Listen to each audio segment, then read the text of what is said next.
And ఇప్పుడు ఇదొక్కటి open చేద్దాం. ఇది యాక్చువల్లీ మేము గేమ్స్ ఆడినాం అనమాట. గేమ్స్ ఆడితే అందులో విన్ అయితే ఇది ఇచ్చారనమాట. అండ్ దీంట్లో పాపడా పెట్టుకున్నాం మేము అక్కడ. 8 రూపీస్కి సంథింగ్ పాపడేమో వచ్చింది, పెద్ద పాపడ్. ఇంకా మాకు తినబుద్ధి అవ్వట్లేదు అని చెప్పేసి ఇంక ఇందులో పెట్టేసినాం అనమాట. ఇంట్లో వాళ్ళు ఎవరైనా తింటారు కదా అని చెప్పేసి. సో మంచిగా పనికొచ్చింది ఇది. ఇది కూడా ఒక గేమ్ లో ఆడితే విన్ అయితే ఇది ఇచ్చినారు. బాగుంటది కదా. అండ్ మేము ఇంకా వేరే వేరే కూడా ట్రై చేసినాం యాక్చువల్లీ. అండ్ నాకు ఫేవరెట్ పికచ్చు అనమాట. అక్కడ పికచ్చు కూడా ఉండే, బట్ అన్ఫార్చునేట్లీ దాన్ని 3 టైమ్స్ మేము కొట్టినాం, బట్ మా వల్ల కాలేదనమాట. ఇంకా మన 50 రూపీస్ అక్కడనే లాస్ అయిపోయినాయి. ఇంకా వేరే వేరే గేమ్స్ కూడా ఆడినాం, బట్ ఇంకా దాన్ని అన్నిట్లో విన్ అవ్వలేదు. సో కొన్ని విన్ అయినాం, ఇంకా దాని రివార్డ్స్ వచ్చినాయి అనమాట. సో ఇంకా మేము అవి తీసుకున్నాం గిఫ్ట్స్.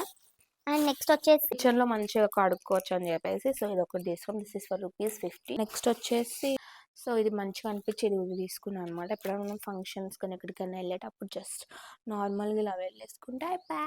బాగుంది కదా. ఇంట్లోనే 3 తీసుకున్నా, ఇదొకటి అండ్ ఇదొకటి. సేమ్ మంచిగా పెద్దగా పెట్టుకోవచ్చు కదా అని చెప్పేసి. దిస్